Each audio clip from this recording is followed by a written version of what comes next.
Hello friends, welcome to DYC classes.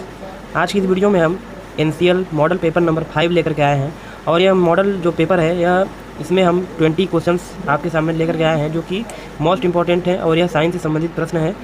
ये दोस्तों questions आपके सभी एग्जाम जैसे एनटीपीसी, डीआरडीओ हो गया, सीएचएसएल हो गया, इन सभी के लिए इंपॉर्टेंट होने वाला है। तो आप सभी लोग वीडियो को अच्छे से देखिए, लास्ट तक देखिए और अपने स्कोर को जरूर से कमेंट बॉक्स में बताइएगा। ये आपको पिछले वीडियो में जिन्होंने 30 में से सबसे अधिक स्कोर्स किए हैं तो इनका आपको स्क्रीन पर नाम दिख रहा होगा। तो आप लोग भी अधिक से अधिक आंसर देने की कोशिश किया करिए। इससे पता चलता है दोस्तों कंपटीशन कितना है आप लोगों के बीच। तो चलिए वीडियो को स्टार्ट करते हैं बिना देरी किए हुए। तो फ्रेंड्स, फर्स्ट क्वेश्चन है हमारा कि पौधे किस विधि से भोजन का निर्माण करते हैं। तो आपको बताना है कि जो पौधे होते हैं किस विधि से भोजन का निर्माण करते हैं। तो यहाँ पर सही उत्तर हो जाएगा ऑप्शन नंबर ए, प्रकाश संश्लेषण के द्वारा, जिससे कि इंग्लिश में फोटोसिंथेसिस बोला जाता है। इसके द्वारा ये क्या करते हैं दोस्तों, हमारे द्वारा छोड़ी गई कार्बन डाइऑक्साइड को ग्रहण करते हैं और ऑक्सीजन को उत्सर्जित करते हैं। तो यह प्रक्रिया फोटोसिंथेसिस, प्रकाश संश्लेषण कहलाता है और यह सब सूर्य की मौजूदगी में होता है पौधों द्वारा। चलते हैं नेक्स्ट क्वेश्चन की। नेक्स्ट क्वेश्चन है जीव विज्ञान शब्द का सबसे पहले उपयोग किसने किया था। दोस्तों आपको बताना है कि जीव विज्ञान शब्द का सबसे पहले उपयोग किसने किया था। तो इसका सही उत्तर हो जाएगा ऑप्शन नंबर डी, यानी कि लेमार्क एवं ट्रेविनेरस ने सबसे पहले जीव विज्ञान शब्द का उपयोग किया था। याद रखिएगा इस क्वेश्चन से। नेक्स्ट क्वेश्चन पर चलते हैं। नेक्स्ट क्वेश्चन है क्वेश्चन नंबर 3, फाइकोलॉजी में किसका अध्ययन किया जाता है। तो दोस्तों फाइकोलॉजी के अंतर्गत यहाँ सही हो जाएगा ऑप्शन नंबर सी, यानी शैवाल का, जिसे कि इंग्लिश में बोला जाता है एल्गी। तो एल्गी का जो स्टडी होता है वह फाइकोलॉजी के अंतर्गत किया जाता है। वही जो कवक है जिसे कि इंग्लिश में बोला जाता है फंजाई, इसका स्टडी जिसके अंतर्गत किया जाता है उसका नाम है माइकोलॉजी। याद रखिएगा। बढ़ते हैं नेक्स्ट क्वेश्चन की ओर। नेक्स्ट क्वेश्चन है क्वेश्चन नंबर 4 कि बिजली के बल्ब के अंदर कौन सी गैस भरी होती है, आपको बताना है फ्रेंड।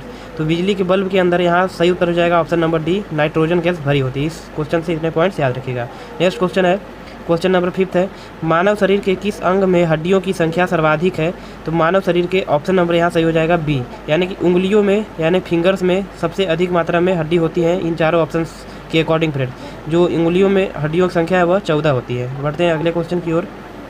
नेक्स्ट क्वेश्चन है क्वेश्चन नंबर 6, ट्रेडमिल टेस्ट कौन से चिकित्सा से संबंधित है। तो देखिए यहाँ पर जो ट्रेडमिल टेस्ट है वह ऑप्शन नंबर सी, यानी गुर्दे के चिकित्सा से संबंधित है, जिसे कि इंग्लिश में किडनी बोला जाता है। क्वेश्चन नंबर 7, समुद्र में डूबी वस्तुओं का पता लगाने हेतु प्रयुक्त उपकरण है। तो दोस्तों जो समुद्र में डूबी हुई वस्तुओं होती हैं उनका पता लगाने के लिए ऑप्शन नंबर बी, यानी सोनार का उपयोग किया जाता है, जिससे कि लिखा जाता है SONAR। इसका फुल फॉर्म भी होता है दोस्तों कि साउंड नेविगेशन एंड रेंजिंग। इतने पॉइंट्स याद रखिएगा। Sound navigation and ranging sonar का फुल फॉर्म होता है और सोनार का उपयोग हम करते हैं समुद्र में छुपी हुई वस्तुओं का पता लगाने के लिए।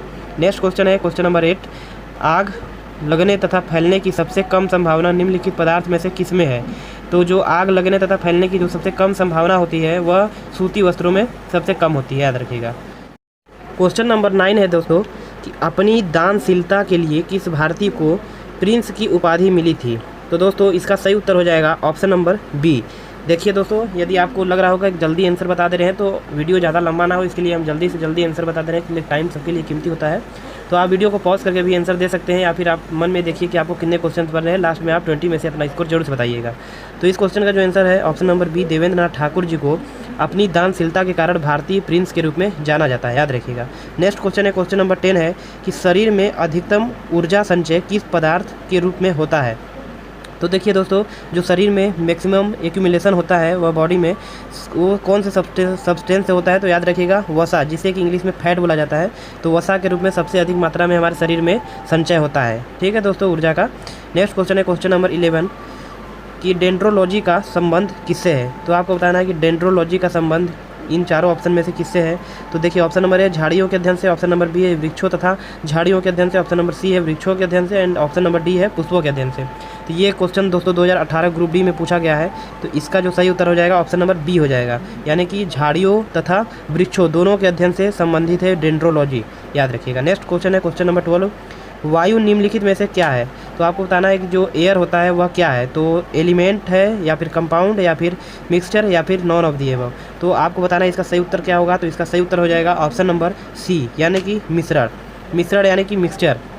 जो वायु होता है एयर, यह मिक्सचर होता है, इसलिए यहाँ पर बहुत सारी गैसें धूल कर सभी चीज़ें मतलब मिक्स होते हैं, इसलिए इसे मिक्सचर की श्रेणी में रखा जाता है। नेक्स्ट क्वेश्चन है क्वेश्चन नंबर 13, पॉजिट्रॉन के खोजकर्ता कौन है। तो दोस्तों यह भी क्वेश्चन मोस्ट इंपॉर्टेंट है, इसलिए कि यह बहुत सारे एग्जाम्स में पूछा गया है। तो इसका सही उत्तर हो जाएगा option number C, Anderson. Anderson को पॉजिट्रॉन के खोजकर्ता के रूप में जाना जाता है। यही ऑप्शन नंबर ए की बात करें कि चैडविक, तो चैडविक याद रखिएगा इन्होंने न्यूट्रॉन की खोज की थी, और जो रदरफोर्ड है इन्होंने परमाणु के नाभिक की खोज की थी। और यदि पूछा जाए कि प्रोटीन की खोज किसने की थी, तो याद रखिएगा गोल्डस्टीन ने। ऑप्शन नंबर डी है थॉमसन ने, जिन्हें बोला जाता है जे थॉमसन, इन्होंने इलेक्ट्रॉन की खोज की थी। इसी के साथ ही दोस्तों याद रखिएगा, इसको याद करने का एक ट्रिक होता है कि ईंट पग नाच, इससे दोस्तों आपको सभी बन जाएंगे तीनों। जैसे ईंट से हो जाएगा इलेक्ट्रॉन की खोज टॉमसन ने किया, प से हो जाएगा प्रोटॉन के खोज, ग से हो जाएगा गोल्डस्टीन ने किया, और ना मतलब न्यूट्रॉन की खोज चैडविक ने किया। तो इतने पॉइंट्स याद रखिएगा, नॉर्मल ट्रिक है याद करने के लिए। बढ़ते हैं नेक्स्ट क्वेश्चन की, और क्वेश्चन नंबर 14 है, निम्नलिखित में से कौन हरित गृह गैस है। तो आपको बताना है कि इनमें से कौन सा ग्रीन हाउस गैस बोला जाता है इनको। तो इसका सही उत्तर हो जाएगा option number A, B and C, यानी कि ऑप्शन नंबर डी। यह तीनों यानी कार्बन डाइऑक्साइड जिसे कि CO2 बोला जाता है, एंड सल्फर डाइऑक्साइड यानी कि SO2, एंड मीथेन जिसका फार्मूला होता है CH4, इन तीनों को मिश्रित रूप से हम रखते हैं ग्रीन हाउस गैस के रूप में जाना जाता है। नेक्स्ट क्वेश्चन है, क्वेश्चन नंबर 15 है कि ठोस कपूर से वाष्प बनने की क्रिया को क्या कहते हैं। तो इसका दोस्तों आप लोग को पढ़े होंगे क्लास 10th में कि ठोस कपूर, जब कपूर को छोड़ दिया जाता है तो वह डायरेक्ट ही उड़ जाता है तो वाष्प बन जाता है। तो इसका सही उत्तर हो जाएगा ऑप्शन नंबर डी, यानी ऊर्ध्वपातन। ऊर्ध्वपातन को इंग्लिश में बोला जाता है सब्लिमेशन। यहाँ पर दोस्तों इंग्लिश थोड़ा सा रॉन्ग है, इसे करेक्ट कर लीजिएगा। सब्लिमेशन यानी होता है ऊर्ध्वपातन, और इसी के कारण जो ठोस कपूर होता है वह वाष्प में परिवर्तित हो जाता है। नेक्स्ट क्वेश्चन है क्वेश्चन नंबर 16, निम्नलिखित में से कौन प्रदूषण संकेतक पौधा है। तो आपको बताना है कि प्रदूषण यानी पॉल्यूशन इंडिकेटर प्लांट किसे बोला जाता है। तो यहाँ सही उत्तर हो जाएगा ऑप्शन नंबर सी, लाइकेन को। कभी कभी आपके एग्जाम में इस तरीके से लीचेन भी लिख करके आ सकता है, तो आप लोग पहले से जाने रहिए। तो लीचेन लिखे चाहे लाइकेन लिखे, दोनों एक ही हैं। और लाइकेन को किस रूप में जाना जाता है, तो प्रदूषण संकेतक के रूप में जाना जाता है। नेक्स्ट क्वेश्चन है क्वेश्चन नंबर 17, तारपीन का तेल प्राप्त किया जाता है। तो तारपीन का जो तेल होता है आप लोग को पता होगा, तारपीन का तेल आता है मार्केट में, तो वह किस पौधे से प्राप्त किया जाता है। तो यहाँ ऑप्शन नंबर सी सही हो जाएगा, यानी चीड़ के पौधे से। जैसा कि आपको स्क्रीन पर दिख रहा होगा, चीड़ का पौधा इस टाइप से दिखता है, तो इसी के पौधे से आपको तारपीन का तेल प्राप्त होता है। नेक्स्ट क्वेश्चन है क्वेश्चन नंबर 18 है, पपीते में पीले रंग का कारण क्या है दोस्तों। तो पपीते में पीले रंग का कारण जो होता है, यहाँ सही उत्तर हो जाएगा ऑप्शन नंबर सी, कैरिकाजेंथिन। कैरिकाजेंथिन के कारण पपीते का आप लोग देखे होंगे हल्का सा पीला रंग होता है।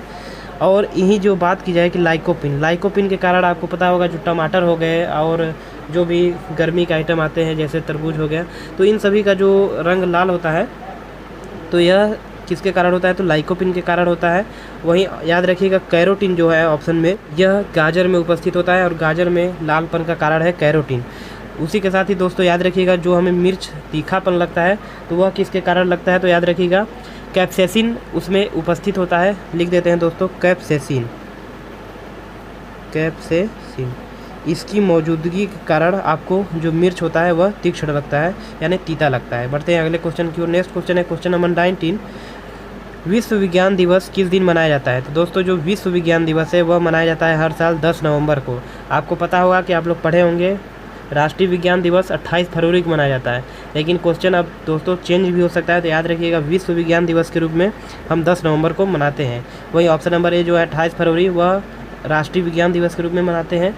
ऑप्शन नंबर सी है 8 मार्च, ये मोस्ट इंपॉर्टेंट है, 8 मार्च को अंतर्राष्ट्रीय महिला दिवस के रूप में मनाया जाता है। नेक्स्ट क्वेश्चन है क्वेश्चन नंबर 20, विश्व मधुमेह दिवस कब मनाया जाता है। तो दोस्तों जो विश्व मधुमेह दिवस है वर्ल्ड डायबिटीज डे, यह मनाया जाता है ऑप्शन नंबर बी 14 नवंबर को। 14 नवंबर को विश्व मधुमेह दिवस मनाया जाता है। 10 नवंबर को आपको पता चल गया वर्ल्ड साइंस डे मनाया जाता है। तो फ्रेंड्स ये यहाँ पर हुए क्वेश्चन समाप्त, और आपको बताना है कि आपने कितने स्कोर किए हैं। ये आपके लिए क्वेश्चन ऑफ द डे है, इसका आपको कमेंट बॉक्स में आंसर देना है कि संसार में सबसे तेज बढ़ने वाले पौधे का नाम आपको बताना है, चारों ऑप्शन में से कौन सा है। तो वीडियो यदि आपको दोस्तों अच्छा लगा तो आप जरूर से जरूर इसे लाइक करें, अपने दोस्तों के साथ शेयर करें, और यदि आप चैनल पर नए हैं तो जरूर से सब्सक्राइब कर लें। मिलते हैं अगले वीडियो में, तब तक के लिए धन्यवाद।